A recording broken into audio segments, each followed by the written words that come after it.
O podcast que você ouve agora é uma produção da Central 3.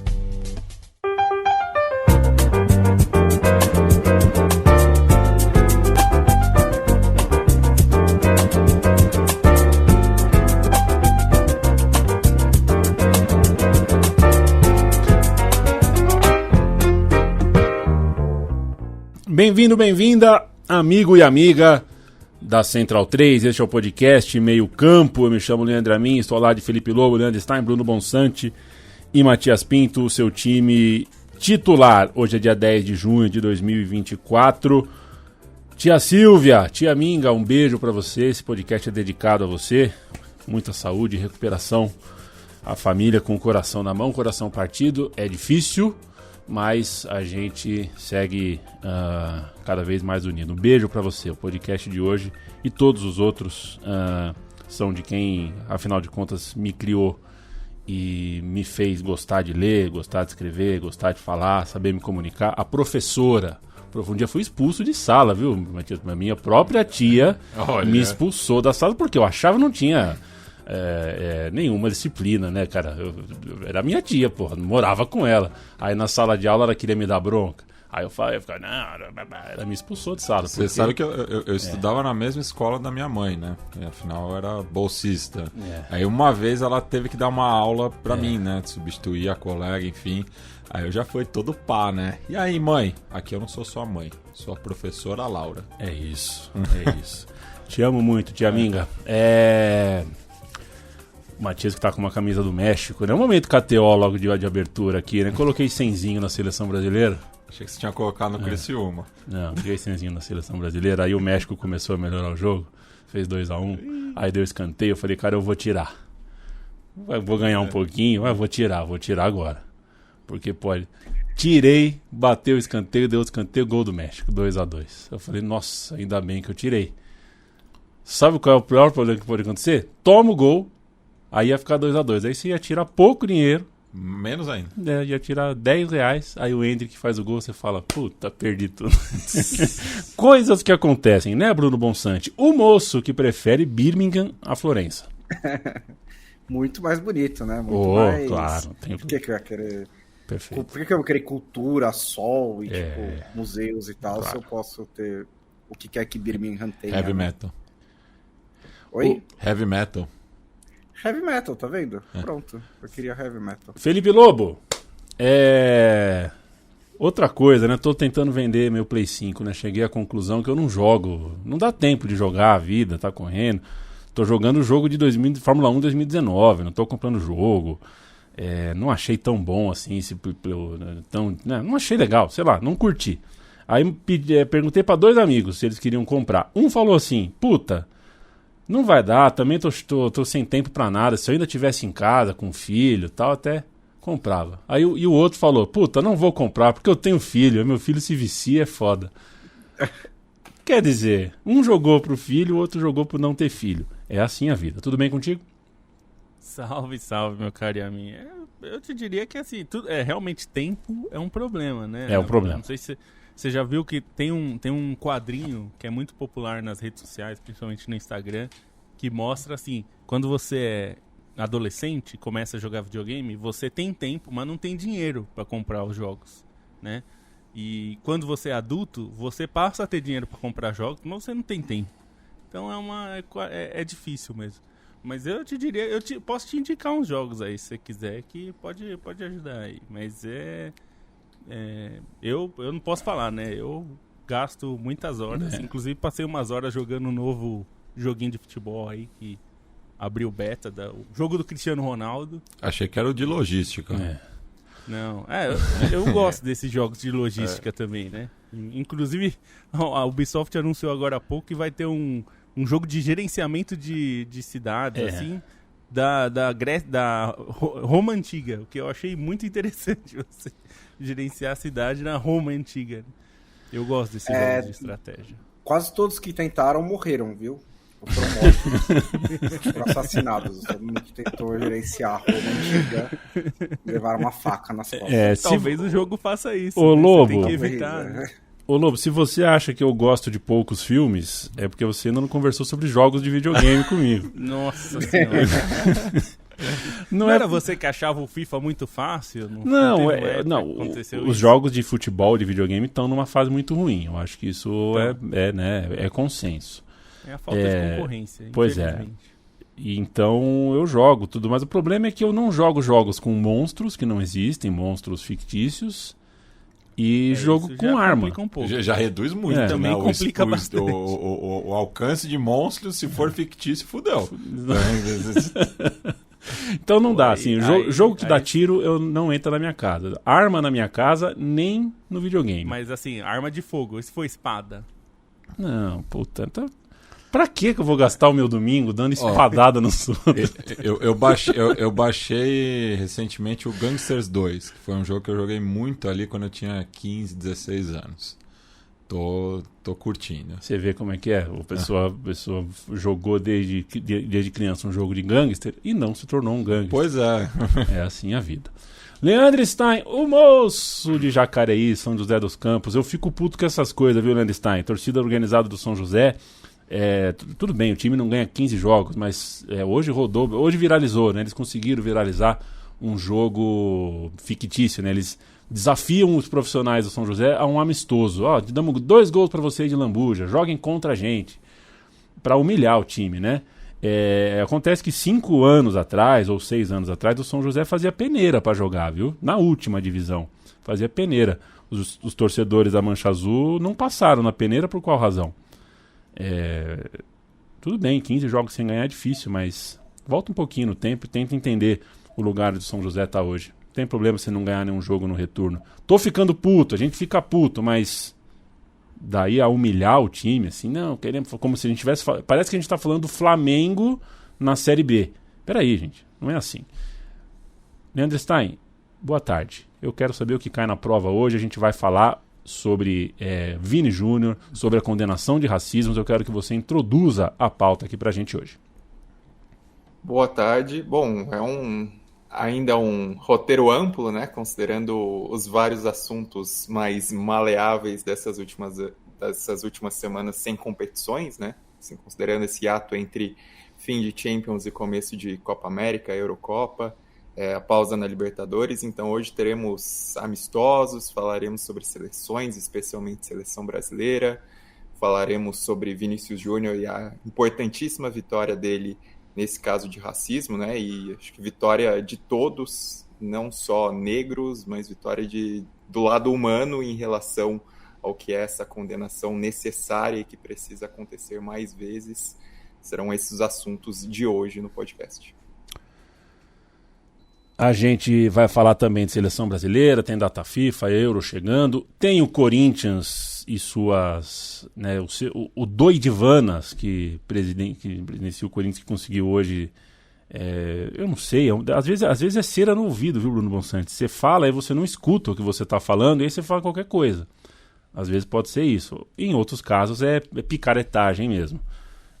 Eu não sei se o Augusto Melo tem cera no ouvido. Mas eu quero falar com você sobre Vini Júnior. Que tal para você? Eu não vou checar, viu?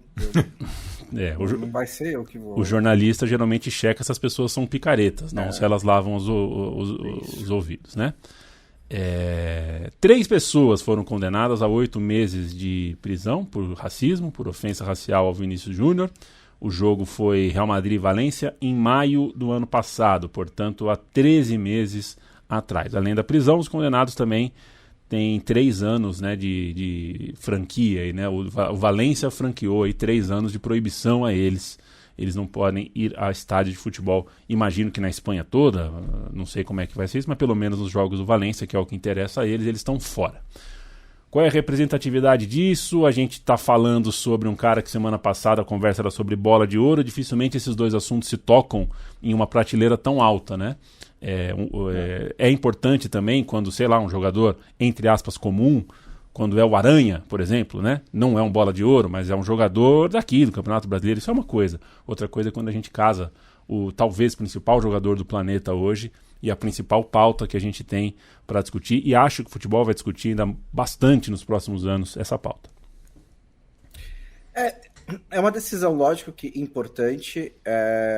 Ao mesmo tempo, É um pouco estranho, porque ao mesmo tempo parece que a gente tá só raspando a superfície ainda, né? Porque foram mais de 3, claramente. E prenderam 3, ok? Acho que tem que começar por algum lugar, né? Eu também não tenho a pretensão de que nem o Vinícius Júnior e nem o futebol vão ser os responsáveis por erradicar o racismo na sociedade espanhola ou em qualquer sociedade do mundo, mas acho que, lógico, é uma plataforma muito importante para dar proeminência para esse assunto, para colocar esse assunto na vitrine, né, porque é um fenômeno cultural gigantesco, tanto o futebol quanto o Real Madrid quanto o Vinícius Júnior. Então acho que legal que tenha ajudado nisso e que houve consequências, né, para um caso muito, muito feio de racismo que aconteceu naquele jogo no Estádio Mestalla.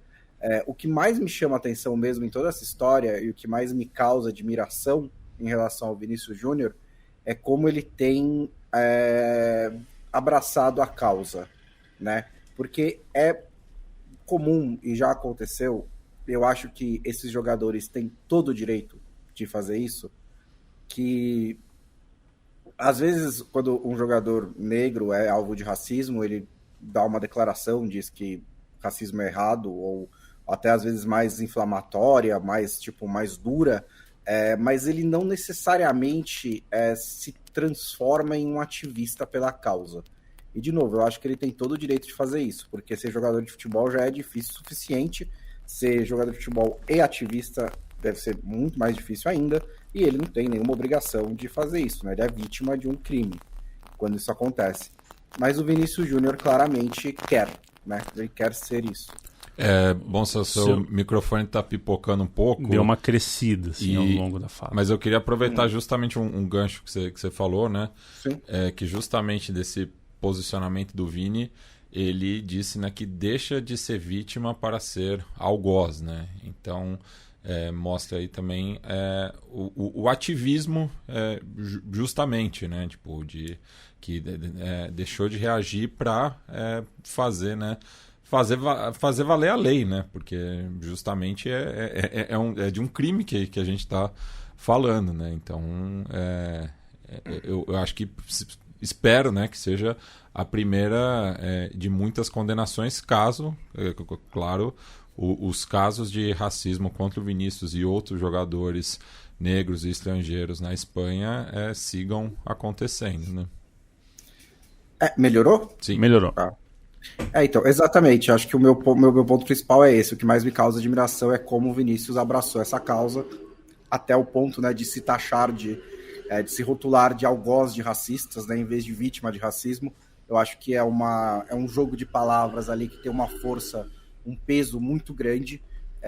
E vou repetir só mais uma vez, assim, eu não culpo os jogadores que passaram por isso, que não quiseram se tornar uns símbolos da briga, porque eu sei que é muito complicado, mas eu também me permito admirar um cara como o Vinícius que quis virar isso. Quero mandar um abraço pro Getro Martins, o Carlos Eduardo, o Wanderson aqui presente também, Giovanni Lima Montenegro. O Getro, aliás, pergunta, né, será que a gente precisa da bola de ouro para que a gente reconheça o tamanho do Vinícius Júnior? Com certeza não. A gente, né, eu acho que já é claro para quem ouve esse podcast aqui o quanto eu acho irrelevante a conquista, inclusive quando é a nosso favor. A Marta, por exemplo, tem 6 bolas de ouro. Todo mundo sabe que teve ano que ela merecia a bola de ouro e não ganhou. E todo mundo sabe que a 6ª bola de ouro que ela ganhou é uma vergonha. Ela não foi nem uma das 20 melhores jogadoras do mundo. Então não é a bola de ouro que guia. Mas se é importante para os jogadores, se no código dos jogadores isso faz parte, então a gente acaba tendo, né? A gente não pode ignorar totalmente. Então isso faz parte, né? São os jogadores, afinal de contas, que nos dizem o que é realmente grande, importante na cultura deles ali. Paulo Duarte, um abraço. Paulo Nunes ou Euler. Leonardo Biasi, boa tarde para você. Renan Silva, Matheus Cremonese, Viviane, Gabriel Góes, Matias Rodrigues. Ele pergunta para mim, Danley ou Zubizarreta? Danley, mas é boa briga, viu? Os dois são dois jogadores são que... do presepeiro. Estão sempre flertando ali com a presepada, né? Eu tenho medo de... Eu não sei se a expressão presepada não ofende nenhuma... Eu acho que não, né? Esses dias eu falei para ele, Pedro, eu falei, puta, certamente isso é uma coisa que eu falava criança e hoje deve ter alguma conotação aí que a gente tem que ficar de olho, mas não sei. Felipe Lobo, o que você estava fazendo no sábado à noite? Eu comprei 4 pães na padaria, mortadela Cerati, queijo prato, tinha ovos em casa, eu fiz os 2 pãozão com ovo, assim, ó, Coca-Cola no congelador e sentei e falei, hoje a seleção brasileira entrará em campo. Entrou em campo num gramado menor do que o razoável, num campo exíguo, 5 metros a menos para cá, 4 metros a menos para lá, um estádio que de alto parecia um estádio de inteligência artificial. É inacreditável que aos 40 anos eu descubra que tem um estádio para 100 mil pessoas no meio do Texas. Mas é assim, os Estados Unidos, qualquer dia a gente descobre que tem uma piscina para 100 mil pessoas no Colorado e assim a gente vai. Os 2 uniformes, tanto do Brasil quanto do México, é inaceitável assistir um Brasil e México com aqueles 2 kits de uniforme, é inaceitável, mas a gente aceita. 3-2. Que tal para você? O que fica desse primeiro jogo? O Brasil está se montando para ser competitivo numa Copa América que não chega como favorito, mas também chega como favorito, porque não tem quem pôr no lugar como favorito.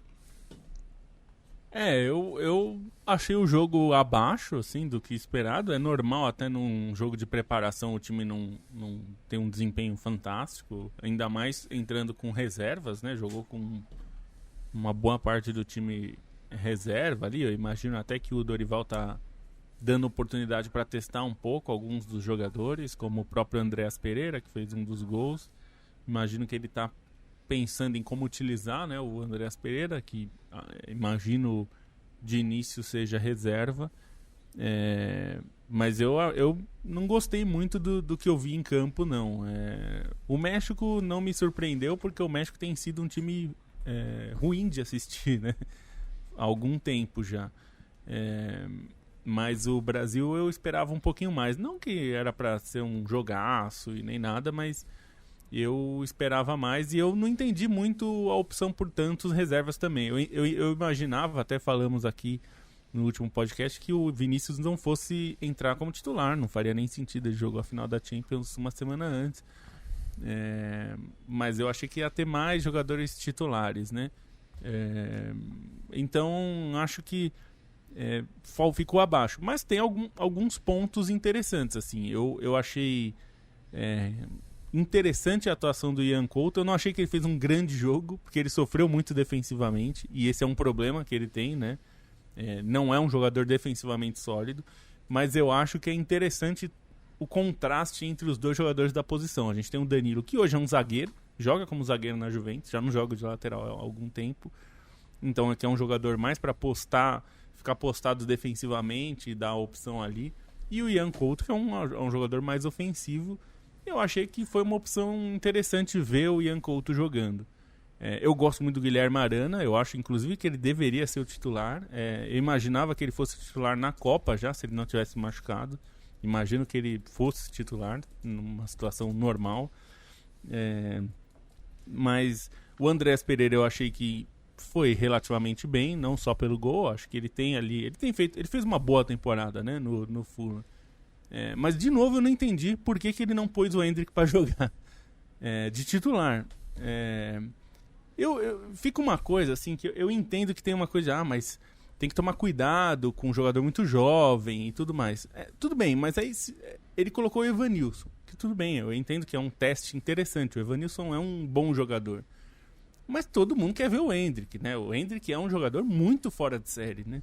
É um jogador muito acima da média. Então eu fico um pouco reticente com essa demora para assumir ele como titular ali, né? Eu acho que pelo menos tem que colocar para jogar, porque ele é claramente o melhor ali do ataque, né? É o melhor jogador do ataque. Ele parece um bom jogador, né?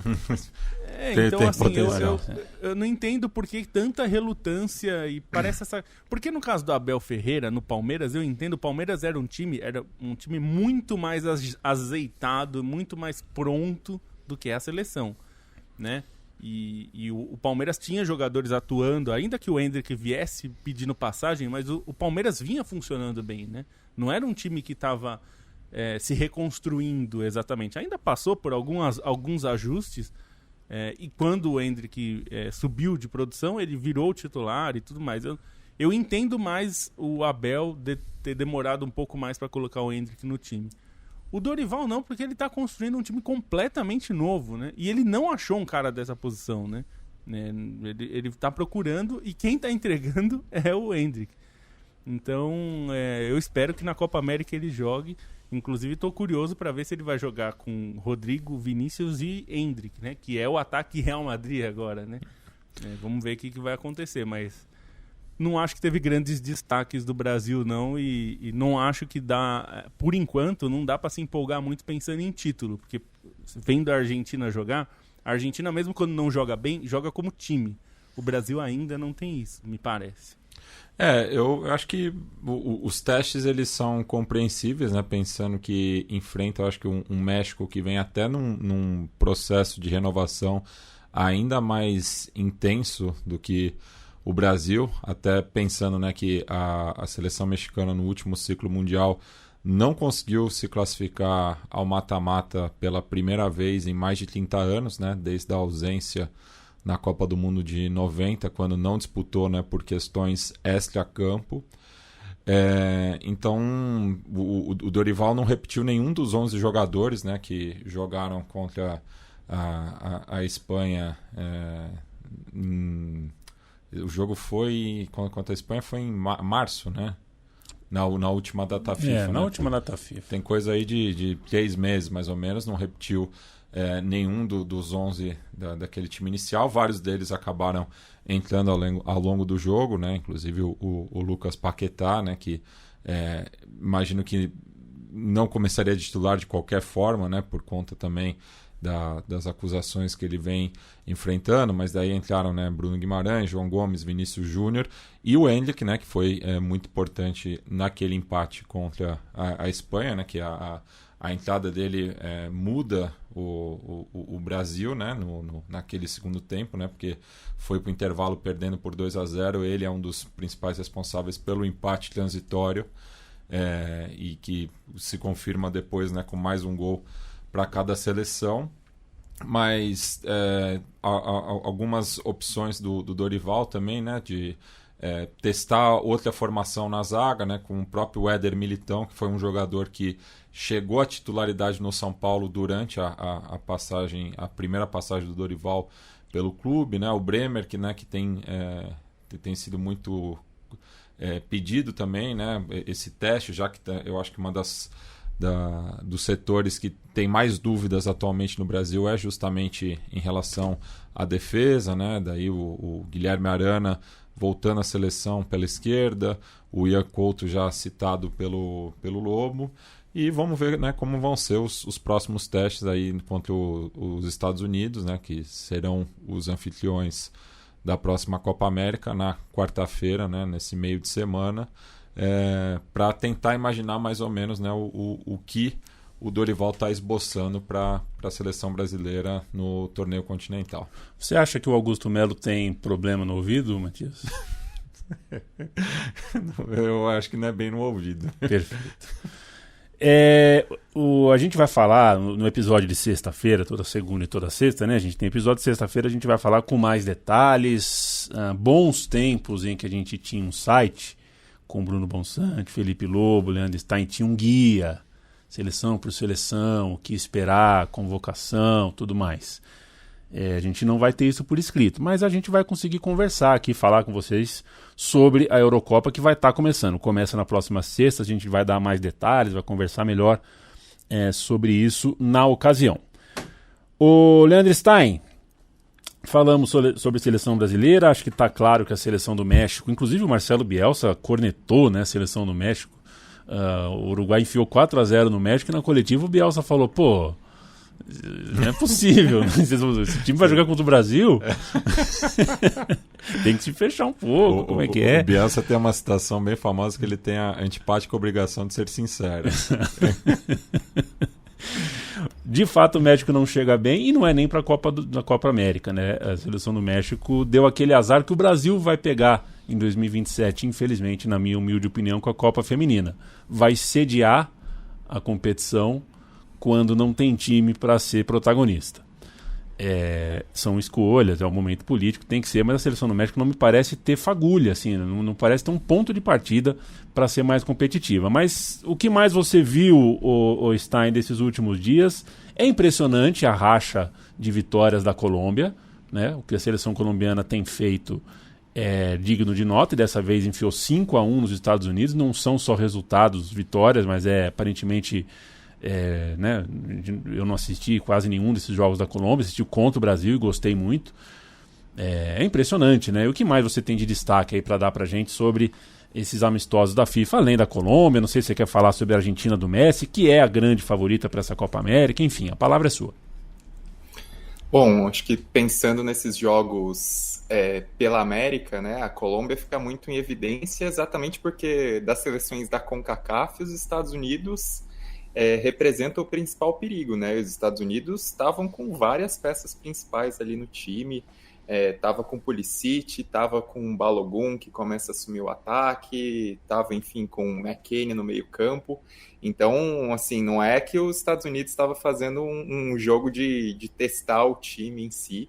E a Colômbia, assim, é um time que a gente conhece a qualidade de muitos jogadores, né? E fica muito característico nesse time, especialmente com o Luis Diaz assumindo o protagonismo agora, mas ainda tem o Rames que consegue ter seus lampejos, tem o Arias que a gente não precisa elogiar muito quão bom jogador é, e tem um treinador que consegue fazer um trabalho coletivo consistente, né? O que a Colômbia teve certo trabalho ali na transição depois do José Pekerman, o Néstor Lourenço, que era exatamente assistente do Pekerman durante muito tempo na seleção da Colômbia, consegue recuperar esse senso coletivo, né? Então é uma seleção que eu estou bastante curioso para assistir o que pode fazer na Copa América. É uma Copa América particular, assim, se a gente for pensar, porque ela está num período exato entre Copas do Mundo, ela não está saturada de Copas Américas, como foi, por exemplo, a Copa América Centenário em 2016, e que, assim, Brasil e Argentina, eles estão em períodos. A Argentina, depois que ganhou a Copa América de 2021 e que ganhou a Copa do Mundo, acho que tirou fardos, é favorita ainda pelas opções que tem, pelo que é o trabalho do Scaloni, mas não é uma Argentina que acho que vai ter necessariamente uma necessidade tão grande, né? Vai ter uma questão, acho que do próprio Messi, né, de tentar, enfim, buscar mais um título nesse ciclo, e a gente viu na Copa do Mundo como muito do esforço dos jogadores era ao redor do Messi. O Brasil, acho que tem até um ponto de remontagem, né? Pensar nesse período em que o Brasil precisa ter um trabalho consistente sem pensar em Neymar, e isso fica cada vez mais claro, e essa Copa América pode ser importante para pavimentar esse novo caminho do Brasil. Mas é uma competição aberta, né? Se a gente for pensar em outras possibilidades. E a Colômbia é um time que, assim, poderia ter feito mais em Copas Américas recentes. Não teve desempenhos tão bons na Copa América, por exemplo, do que se comparando com o que chegou a fazer em eliminatórias, com o que representou em Copa do Mundo. Então é um time que eu fico curioso, assim, porque é uma crescente, é uma geração diferente, são jogadores com mais necessidade de afirmação. Não é um time que eu acho que tem necessariamente um cartaz todo como tinha quando era Falcão Garcia e Rames ali, as duas principais faces, mas o Luis Diaz dispensa apresentações, então estou bem curioso para ver o que a Colômbia finalmente pode entregar nessa Copa América, né? Pensando nesses times sul-americanos. E aí, assim, dos amistosos da Eurocopa, acho que fica difícil tirar alguma coisa, porque são jogos bem capciosos, né? Geralmente esses amistosos grandes competições, especialmente pré-competições continentais, porque as vitórias muitas vezes representam pouco e as derrotas servem para instaurar pequenas crises, né? Se a gente for pensar, enfim, para a Inglaterra que perdeu para a Islândia, talvez seja um chacoalhão até importante, porque a Inglaterra chega como favorita, mas tem um time desequilibrado. O próprio empate da França com o Canadá também pode ser um bom chacoalhão, porque a França também tem um time mais vulnerável na defesa do que em outros tempos, assim, pensando nos jogadores à disposição. A própria Alemanha, que acho que estava com o hype, e aí nesses jogos recentes teve problemas para concluir a gol, depois nesse último jogo teve que buscar virada contra a Grécia, então, para concluir a gol, não, para converter a gol, e agora teve que buscar a virada contra a Grécia, então Na Europa também tem um pouquinho de pé atrás em relação a essa empolgação toda, mas acho que um jogo que me chamou a atenção foi a vitória da Croácia sobre Portugal, porque foi um dos jogos mais pesados proporcionados por esses amistosos e é um bom resultado da Croácia, né? A gente precisa lembrar que a Croácia é uma seleção que dispensa apresentações do que fez nas últimas Copas do Mundo, brigou por título da Nations League e é uma seleção que tem até uma dívida com a Eurocopa, né? Que não, assim, o sucesso da Croácia em Copas do Mundo, ele não consegue se repetir necessariamente em Eurocopa, assim, de ter uma campanha de pelo menos semifinal. Então, é um sinal positivo, né, para a Croácia, pensando em grupo duro, em desafios que a Croácia vai ter, e que também é o fim dessa... Aí dá para falar que é o fim do Modric na Eurocopa, porque muito difícil imaginar ele de volta na competição. Então, acho que fica esse resultado. E a Eurocopa, que no geral é um campeonato muito aberto, né? Assim, se na Copa do Mundo, pelo menos em relação aos campeões, a variação de camisas é muito pequena, né? Mesmo que Espanha e França tenham entrado nos últimos 25 anos aí no hall de campeões, na Eurocopa a variedade costuma ser maior, as chances costumam ser maiores e mesmo seleções de muito peso têm seus problemas para conquistar a Eurocopa, né? Pensando no hiato que foi a Itália, pensando, enfim, na Inglaterra, seus problemas para ganhar a Eurocopa. Então é uma competição naturalmente mais aberta. Dessa vez, assim, tem seus favoritos, mas são favoritos também com vulnerabilidades que dá para a gente discutir. E, assim, pegar Portugal, que tem um dos melhores elencos e que também teve problemas nesse processo dos últimos anos, e ganhar num amistoso pode ser importante, não necessariamente por aquilo que se espera da Croácia, mas pela confiança dentro do próprio grupo. Então acho que é um resultado que vale destaque.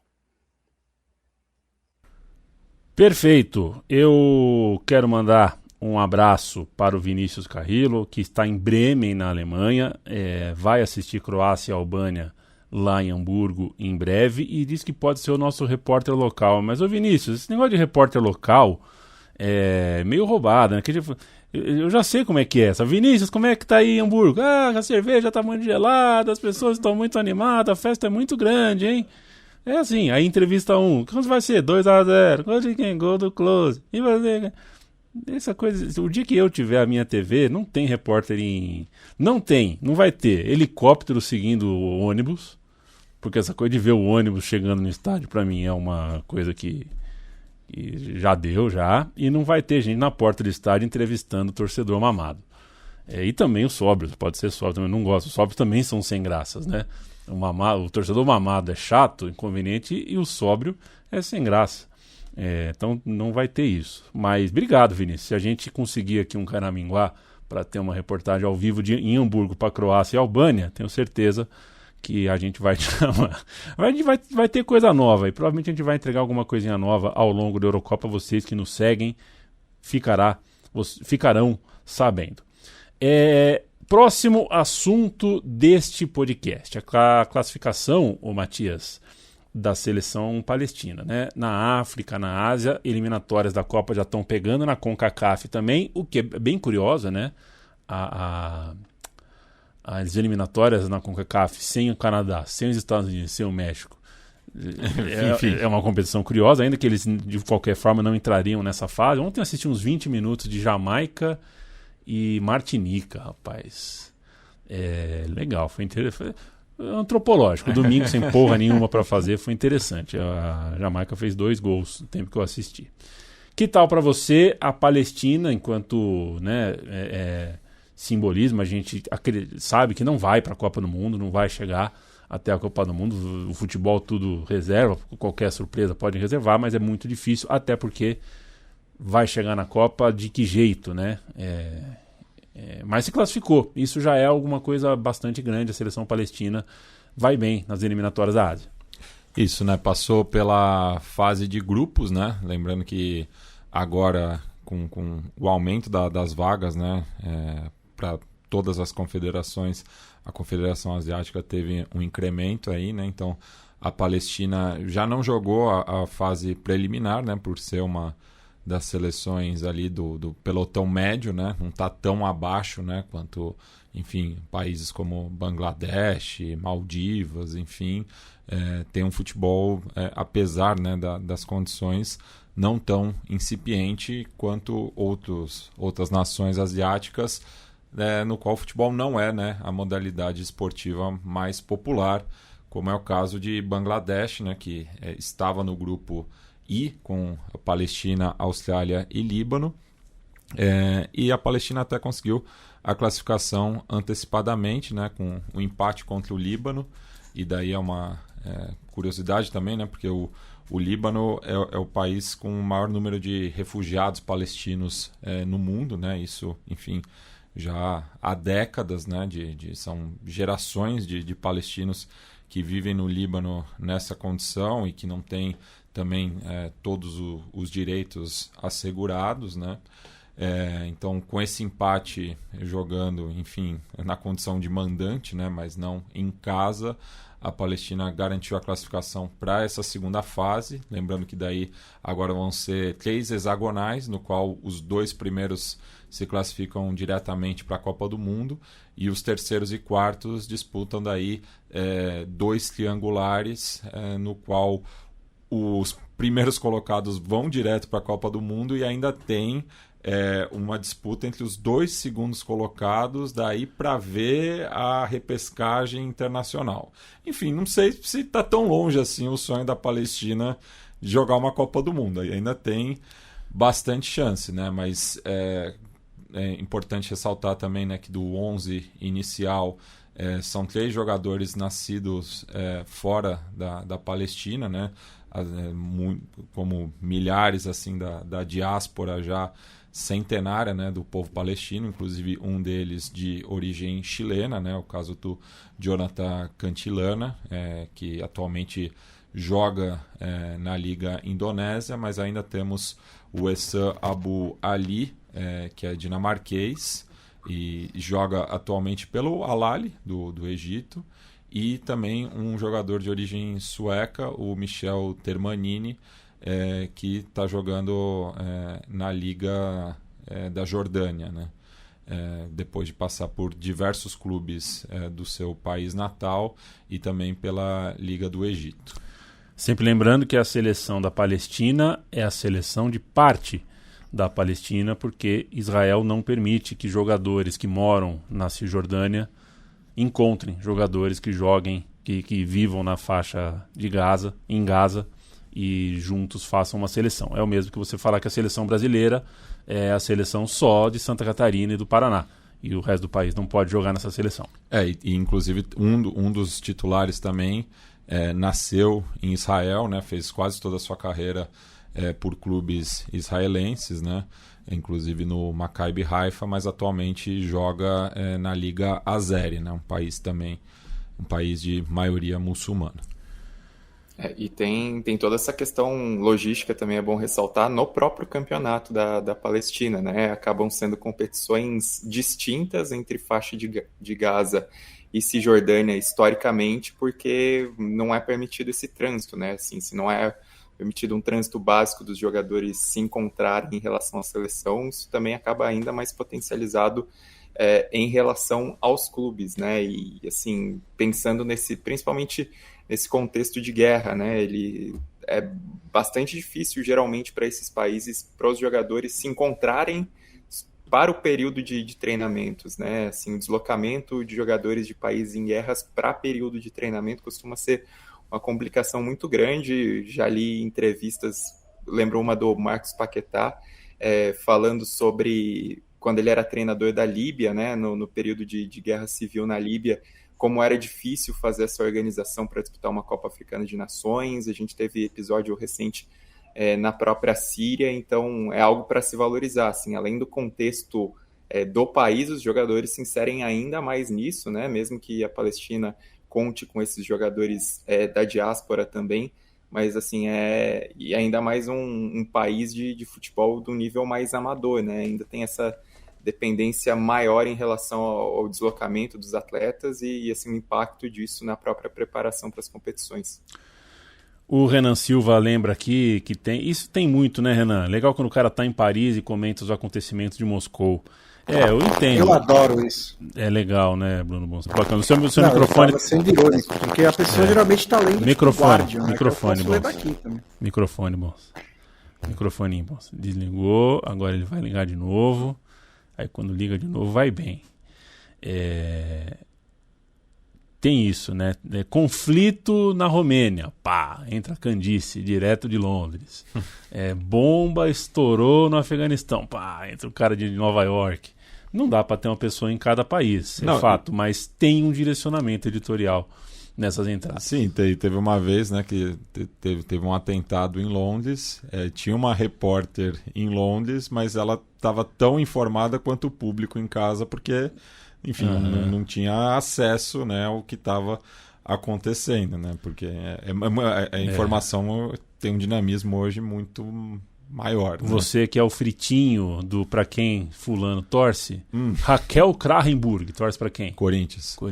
Guga Chakra, essa é fácil. Palmeiras. Camilo Pinheiro Machado. Botafogo.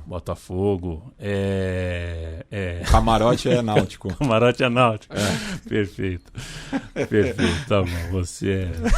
Você é bom mesmo. Diga lá, Bruno Bonsante. Não. Era agora só eu perdi isso, né? o timing, né?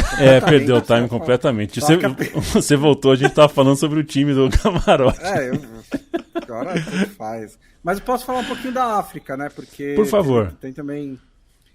principalmente, você tem duas seleções que você esperaria ver, né, no topo dos grupos, que estão mais para baixo, mas Gana tá meio que tudo embolado ali, não é uma seleção especialmente talentosa, essa geração, né, embora tenha ali alguns jogadores interessantes, mas acho que a Nigéria, o caso é caso de UTI já, né, porque assim, a Nigéria depois de 4 rodadas tem 3 pontos, tá a 4 pontos do Benin, né, e só os primeiros colocados classificam diretamente, os segundos vão fazer um playoff, né, os 4 melhores, então ela tá a 4 pontos de distância da vaga direta, faltando 6 rodadas, então tem bastante jogo ainda, mas já tá quase na metade, e é uma seleção que empatou com o Lesoto, empatou com o Zimbábue, empatou com a África do Sul e perdeu do Benin fora de casa, e é um time muito talentoso, né, acho que você consegue colocar entre os mais talentosos da África nesse momento, principalmente no setor ofensivo, né, que você tem jogadores como o Osimhen, o Sadiq, que é um bom centroavante também da Real Sociedad, o Ademola Lookman, que é o jogador que acabou de destruir o Bayer Leverkusen na final da Liga Europa, né, você tem o Taiwo Awoniyi também, que está se tornando um centroavante competente do Nottingham Forest, e mesmo mais para trás, com o Ndidi, o Onyeka, né, o Calvin Bassey, do Fulham, então você tem jogadores ali para fazer muito mais do que isso, e mesmo com uma Copa do Mundo ampliada, a Nigéria correndo um risco real de ficar fora da Copa. 4 jogos, nenhuma vitória. Não, a derrota para o Benin foi nessa segunda, né, assim, que botou mais pressão, e assim, das eliminatórias africanas é legal a gente salientar que nesse formato atual, os cabeças de chave, eles acabam se destacando muito em cada grupo, né, tem basicamente uma seleção muito favorita em cada grupo para buscar essa classificação. A exceção é justamente o grupo de Gana, que tem Mali ali, porque Gana, enfim, não vem de um bom ciclo, mas mesmo Mali tem tido dificuldades nesse início de campanha. Mas é ardilosa essa classificação, como sempre é nas eliminatórias africanas, né? Geralmente, essas seleções têm que se enfrentar. Dessa vez, com o aumento de vagas, os confrontos diretos diminuíram. Mas, assim, se a gente for pensar nos times ascendentes da África, que podem pleitear por essa liderança do grupo e pela vaga direta, e pela própria maneira, né, como a Copa Africana de Nações nos últimos anos foi aberta, assim, a surpresas, as seleções que estão crescendo dentro do continente, seleções que não têm necessariamente tanta tradição, que têm conseguido bons resultados contra esses times mais pesados, isso pode se transportar para as eliminatórias da Copa do Mundo, que não era muito caso, né? Como as eliminatórias para a Copa do Mundo eram bem mais fechadas na África, as vagas acabavam girando quase sempre ao redor dos mesmos times que têm sua bagagem em Copa do Mundo. Dessa vez tem uma abertura maior e não é que esses favoritos, sem se pegar entre si, que eles estão tendo vida fácil. Né? É um continente que está vivendo um equilíbrio interessante de forças aí, né? Bastante time emergente, nenhum time voando muito, muito baixo. é sempre interessante. Tem mais vagas, eu acho que talvez o continente africano seja o único beneficiário mesmo desse aumento de vagas. É o único que, do ponto de vista do telespectador, né, de assistir mais jogos. A fase de grupos da Europa, com esse aumento de vagas, vai ficar um pouquinho mais chato, por exemplo, porque, né, França, Holanda, Itália, sei lá, acho que vão classificar. Itália, prefiro não falar, mas muitas seleções vão classificar com ainda mais facilidade, de repente. A África, acho que pode ser uma boa essa mudança de... Mas aí é chute, é palpite meu. Talvez seja o único que não tenha uma perda técnica, né? Também tem isso. Técnico, Também entre tem os isso. classificados, né? Provavelmente a gente vai ter perda técnica entre os classificados em todos os continentes, menos na África. É isso que eu ia falar. Felipe Lobo, vamos falar... Você assistiu o Fantástico ontem, Felipe Lobo? Não assisti. Não tive a oportunidade. Quer dizer, eu tive a oportunidade, eu não assisti porque eu não quis, né? As pessoas, cara, sei lá, cara, peeling de fenol, gente viciada em remédio que é pra fazer cavalo dormir. Aí a pessoa enche o coco de remédio de anestesia de cavalo e começa a se achar Maria, começa a achar que o filho é Jesus. E, cara, cada história, cara, não é mais fantástico. Eu falei, esse programa não é o fantástico, esse programa é o bizarro. Mas tá acontecendo, cara. Falando em bizarrice... Mas a gente ainda não tá tão ruim quanto os Estados Unidos, porque lá a febre dos opioides tá uma coisa muito séria. Aqui, por mais que, com todos os problemas que a galera não gosta de fiscalização do governo, a Anvisa funciona muito melhor que o FDA lá americano. E o SUS brasileiro funciona melhor do que o SUS americano. Bom, o SUS é melhor porque a contraparte não existe, né? Então... Mas a Anvisa segura, porque os médicos lá receitam opioide pra dor de cabeça. Aí a pessoa se vicia por causa de dor de cabeça. É duro. E aí a pessoa vai louca de opioide comprar um fuzil no posto de gasolina e compra. No Walmart. No Walmart, e compra. Você compra uma carne, um fuzil e um fósforo, um produto de limpeza. Assim. E aí tem jogador da NBA que fala que nenhum lugar do mundo tem mais pressão do que o ginásio do Boston Celtics. Meu amigo, segunda divisão da Turquia tem jogo com mais pressão do que o ginásio do Boston Celtics. Vai jogar basquete I play in Serbia, bro. na Turquia. I play in Serbia. Não precisa nem pra outro esporte. Vai jogar a Euroliga contra o Fenerbahçe. Não, eles resgataram um vídeo de quando o Luka Doncic, né, que é a estrela do Dallas Mavericks, enfrentou, acho que o Panathinaikos na Grécia, em algum jogo da Euroliga. E o estádio, assim, a arena, né, era clima de futebol, nem se compara com qualquer jogo, nem no Madison Square Garden, que tem o melhor clima da NBA, tipo, nem se compara o que o Panathinaikos fez naquele jogo. O Doncic comentou desse jogo e, assim, resgataram também, eu vi um resgate de um vídeo do Luka Jokic falando sobre o mesmo sentido, ele falava, cara, eu sou da Sérvia, tá ligado? Os caras não têm a menor ideia do que é pressão no basquete. Eu não tô nem falando de outros esportes. Se ainda a torcida, no basquete. Se ainda os torcedores no ginásio tivessem com fuzis e loucos de opioides, aí talvez ficasse um pouco hostil o ginásio. Mas ainda bem, porque os Estados Unidos pode comprar fuzil onde você quiser. Mas para entrar nos lugares tem detector de metal. Porque é assim que funciona. Felipe Lobo, Esporte Clube Corinthians Paulista. É a pior gestão que eu já vi de um clube na cidade onde eu moro, em São Paulo. Acho que só se compara e só perde porque a gestão Cruzeiro aprontou nos últimos anos. Não é absurdo pensar que o Corinthians pode seguir esse caminho, porque virou uma bola de neve, uma caixa preta e outras palavras chavões aí que você pode encontrar na hora da gente falar de dívida. A gente não sabe como é que o Corinthians vai sair dessa gestão em termos de dívida de estádio, dívidas trabalhistas. A impressão que dá é que o Corinthians está na mão de... eu falei brincando, é problema no ouvido, é um doidivanas. O Corinthians está na mão de uma pessoa muito problemática, que deu uma entrevista hoje que entra para a história do futebol como uma das entrevistas mais desconectadas com a realidade possíveis. Eu queria te ouvir sobre. Bom, acho que é bom começar dizendo que a patrocinadora deixou o clube porque as notícias negativas, existe uma cláusula ali no contrato que quando o clube e a patrocinadora especificamente estão a imagem da patrocinadora está sendo afetada, ela pode romper o contrato. Existe o que muita gente está falando é sobre a cláusula anticorrupção. É que a cláusula anticorrupção precisa ter corrupção comprovada, né? A gente ainda não tem, embora seja um caso de polícia o Corinthians hoje, né? Existe investigação da polícia por suposto recebimento irregular de um intermediário na negociação entre a patrocinadora e o clube. E assim, o que é assustador disso tudo é justamente ver a entrevista coletiva do Augusto Melo e ele não dá explicação nenhuma. Por exemplo, o que se esperava era ele dizer, perguntaram para ele sobre a patrocinadora, a saída, ele sequer questionou, porque assim, se eu sou o presidente do clube e, como ele diz, se ele acredita no que ele diz, que não teve nenhuma irregularidade, não houve nada fora da lei, ele devia falar, olha, o patrocinador tá entrando ali, tá pedindo a anulação e nós vamos contestar, porque não tem nada irregular. Então, ele não questionou, na verdade ele meio que deu como favas contadas que já era o patrocinador.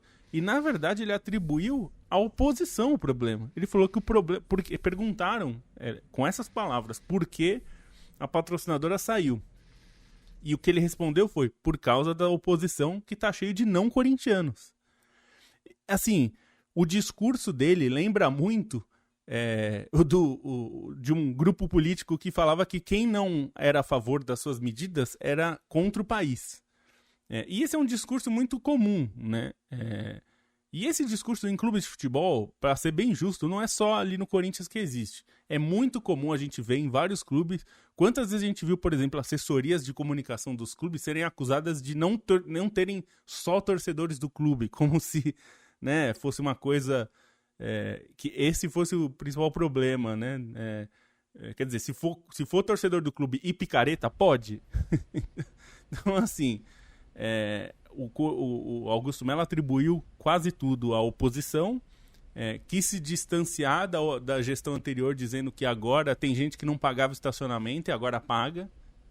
Então, assim, é uma desassociação da realidade que é muito impressionante. Assim, eu espero de verdade que o Augusto Melo seja uma pessoa muito mal informada sobre o próprio clube, porque se não for, é um caso muito mais grave ainda. Assim, já é um caso muito grave, tá? Porque o que ele tá falando, ou ele não tem a menor ideia do que tá fazendo, o que é uma possibilidade, ou então ele sabe o que ele tá fazendo e ele tá divagando de propósito, o que é pior. De qualquer forma, me parece que a situação dele vai ficando mais difícil politicamente. A gente sabe que os clubes vivem de eleições, ciclos de eleições, e depende, como um governo na política, depende de apoios, né? Não se governa sozinho, e no caso de clubes também. Então a situação dele vai ficando mais difícil, mas quem está perdendo é o clube, né? Porque a situação do Corinthians é muito ruim, ele foi muito contraditório. Ele disse que o Carlos Miguel vai sair, não recebi proposta. Depois, no final da coletiva, ele fala, não, tem uma conversa aí, e nossos olheiros já estão de olho em outros goleiros. Não, mas ele falou que não tinha proposta, que ele não ia sair, que ele tinha contrato, que estava treinando. Ele falou, não, ele está treinando aqui, ó, tá feliz aqui no Corinthians. E no final ele estava falando que os olheiros já estavam de olho. Então, tá tirando, né? Tá tirando. Desconectado completamente. E eu espero, assim, o que eu já ouvi uma vez, e eu acho que é válido, vocês sabem que eu não sou super a favor dessa coisa de SAF, que SAF vai resolver, porque a gente tá vendo um monte de SAF com os mesmos problemas, alguns até piores, né? Haja visto o Vasco tá aí em liquidação, porque essa empresa que comprou aí parece que faz uma espécie de esquema pirâmide de futebol, né? Pelo menos é a acusação que existe. E aqui, assim, a gente tem que... o que a gente está vendo é muita gente falar, não, se fosse SAF não aconteceria isso. Não dá para dizer isso, né? O que tem de clube fechando aí no mundo, inclusive, na Itália acontece direto. O clube que tem dono fecha, porque deve a Deus e o mundo, não paga e acabou. O próprio Verona, a gente falou algumas semanas atrás, que teve que ser... na verdade foi refundado e aí o nome foi readquirido porque simplesmente não pagaram as contas. Se fosse uma empresa, realmente, muita gente diz, se fosse uma empresa já tinha fechado. É verdade, mas isso daí vale não só para o Corinthians, vale para o São Paulo também. O São Paulo deve muito dinheiro. E tem um balanço muito negativo. Não, ficou no negativo ganhando a Copa do Brasil. Quando é divulgado, né, Lobo? Quando divulgado. Então, assim, a situação do Corinthians é grave e eu espero que as autoridades façam seu papel de investigar se teve ilegalidades. Porque a gente cansa de ver ilegalidades, não só no futebol, né? No mundo empresarial também. A gente viu uma grande empresa varejista aí que fraudou muita coisa e não teve ninguém punido, né? Então, assim, espero que as autoridades façam seu trabalho de investigar, porque a situação do Corinthians é grave. E, assim, tanto que o campo hoje é o menor dos problemas do Corinthians, né? O problema é uma gestão que não só não sabe o que está acontecendo, como parece se afundar mais a cada decisão, né? Então, e o problema é os não corintianos que estão lá dentro. Então, eu acho que não tem muita perspectiva para o Corinthians, não. Nesse momento. Você acha, Matias, que o Tevez vai treinar o Corinthians um dia? Não sei. Ele não tá tendo uma carreira tão boa assim na Argentina, né? Pois é, mas ele não precisa estar bem, né? Ele precisa que o presidente do Corinthians seja populista. Sim. Mas, enfim, se for pensar só nas capacidades técnicas, eu acho que ainda falta chão. Só para corrigir, rapidinho, foi o Chievo que foi fundado. Verona tá na Série A, foi o Chievo Verona que foi refundado. E, enfim, que é muito comum na Verona Itália. perto do Biratã pra você ver o que acontece. Ele fica bravo. Feliz aniversário, o Biratã Chievo Leal. Ele fez aniversário na última semana, para quem não sabe. Biratã Chievo Leal, o jornalista legal. E um abraço a todos os amigos e amigas da parte vermelha de Maceió. Torci por vocês ontem, fiquei encantado com a reação na parte final. A derrota nos pênaltis. Pênalti cada vez mais é também técnica, né? Os 5 pênaltis cobrados pelo time do Fortaleza foram impecáveis. Paciência. Deu Fortaleza campeão da Copa do Nordeste. Eu falo paciência lamentando em nome dos meus amigos de Maceió, onde morei. E logo o Anselmo Raumon, né, jogador tão identificado com o clube regatiano, né, que acabou desperdiçando o pênalti daquele jeito, né? Não conseguiu jogar, né? Acho que foi pro pênalti frustrado, porque mesmo com o CRB fazendo um grande segundo tempo, reagindo, jogando no campo de ataque, o Anselmo em si não conseguiu arrumar nada, não conseguiu criar oportunidades. E aí tentou dar na cara da bola, né? Dar na cara da bola, a bola foi parar lá na arquibancada. Uma pena. Bruno Bonsante, seu destaque e o seu bye-bye. Bom, essa semana aí vamos estudar bastante a Eurocopa, né? Para sexta-feira a gente conseguir fazer uma prévia legal. A gente geralmente fazia esse estudo escrevendo guia para o site, né? Agora vai ter que ser algo um pouquinho mais diferente. Mas na sexta-feira aí a gente está de volta com todas as informações que a gente puder sobre a nova Eurocopa. Um beijo para você, Matias. 3 destaques rápidos aqui do futebol. Não existe 3 destaques rápidos. 3 destaques já deixou de ser rápido, mas tudo bem. Vai lá. É rápido, vou perfeito, no pique, como perfeito. diria o outro. Né? O Atlético Bucaramanga saiu na frente na disputa do Boa Apertura na Colômbia, né? Tá fazendo a final com o Independiente Santa Fé. Vai perder. O Bucaramanga, que inclusive o grupo A, né, dos quadrangulares semifinais, terminou com todos os clubes com 8 pontos. E o Bucaramanga empatado com o Milionários no saldo, só que daí o outro critério de desempate era o confronto direto, então assim evitou o clássico bogotano, ganhou por 1-0 ali no norte da Colômbia, agora visita o El Campín no próximo sábado, podendo sair aí, né, de uma fila que dura 75 anos, né, porque disputou a segunda edição, né, do campeonato colombiano, e é o clube há mais tempo disputando o campeonato colombiano que nunca conquistou. Dá para chamar de jejum, Matias. É um tropeço. É uma fase. É um estado. É uma fase aí, 75 anos. Do alto de quem assistiu 1 jogo e meio do Independiente Santa Fé, vai ser difícil, hein? O time é bom. E o Inter se classificou no sufoco, na Sula, né? Vai pegar agora o Rosário Central. Boa Recopa, hein? Recopa 25, Grenal. Nossa Senhora. E o Grêmio ficou em segundo lugar no grupo C, né? Ao ceder empate para o já eliminado Estudiantes. Aliás, eu vi uma cornetada ótima pro Reinaldo, que eu vi o jogo na transmissão foi em espanhol. Foi bom, vi também. E vai pegar agora o Fluminense, né? Enquanto que o The Strongest, como primeiro colocado, joga contra o Peñarol. E ainda no Uruguai, o Álvaro Recoba deixou de ser treinador do Nacional para delírio de Leandro Yamin. Depois que boceja neste momento, inclusive. Depois da derrota para o Cerro na estreia do torneio intermédio. Não tenho nada pessoal com o Recoba, é minha opinião futebolística. Beijo, Felipe Lobo. Só para anunciar, então, aqui... Anunciar aí. A gente, enfim, vamos ter a Eurocopa a partir da sexta-feira. No programa da sexta traremos uma prévia aí, um pouco do torneio, do que vai rolar. Muito provavelmente a gente vai gravar um pouquinho mais cedo, mas a gente avisa vocês, então fiquem ligados. Marque aí o sininho da notificação no YouTube, se você não tem. E, inclusive, para falar de YouTube, agora, você que gosta do podcast, aqui gosta do Meio Campo, você pode se tornar um membro do canal Meio Campo aqui no YouTube. Você pode ser membro do canal e ajudar a gente a permanecer firme aqui no ar. Mais do que isso, nós vamos ter lives exclusivas para membros durante a Eurocopa. Então, se você quer acompanhar a Eurocopa com a gente, seja um membro.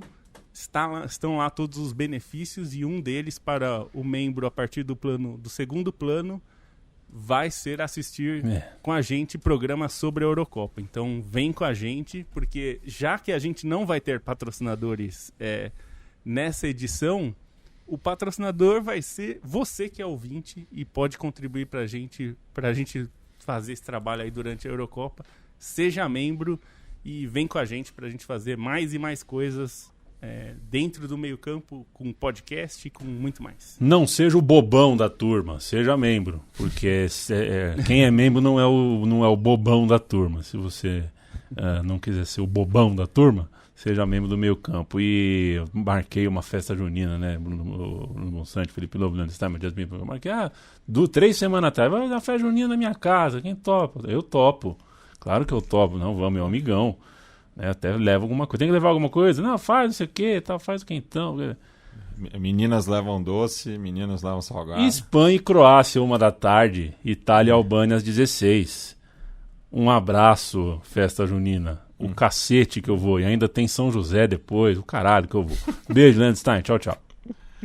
Um beijo. Espero que, se fosse, tenha providenciado o bolinho caipira, né? Que os Perfeito. não Vale do Paraibanos não vão conhecer, mas enfim, é uma iguaria clássica. E lembrar que sexta-feira já tem Alemanha e Escócia, né? Vai ser uma bela estreia de Eurocopa, então até sexta-feira com essa prévia da Euro. Dei tchau pra todo mundo, né? Tá todo devidamente despedido. Despedido no caso de se despediu. Imagina, tá todo mundo despedido. Viviane Silva, beijo no seu coração também, até sexta-feira. Gustavo Brandão, valeu, companheiro, até sexta-feira. Renan Silva, valeu, você... Não, que isso, Renan Silva, o cartão amarelo aí, pô, piadinha aí. Paulo Duarte, um abraço pra você. Grande Matheus Borges, máfia albanesa ou camurra? Interrogação. Vamos ver, eu quero ver o Silvinho, numa Euro, vou ficar feliz. O Silvinho, dizem que é um cara...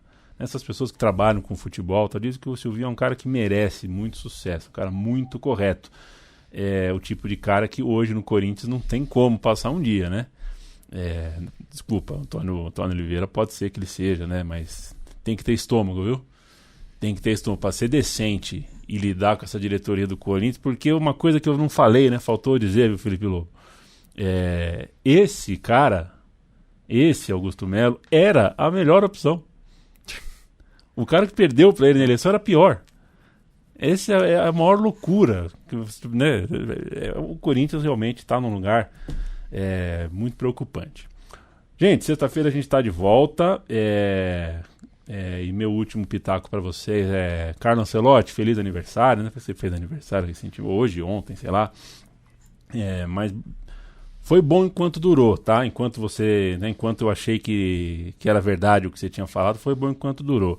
Da minha parte, enfrentar o Real Madrid ou não enfrentar, dá na mesma. Aliás, eu prefiro não enfrentar. Tudo que o Real Madrid não quiser disputar, para mim tá ótimo. Aliás, os meus clubes, os clubes do meu continente, quanto menos enfrentarem os clubes europeus, para mim, melhor. Se quiserem jogar, é um favor que vocês fazem. Se não quiserem, São 2 favores que vocês me fazem.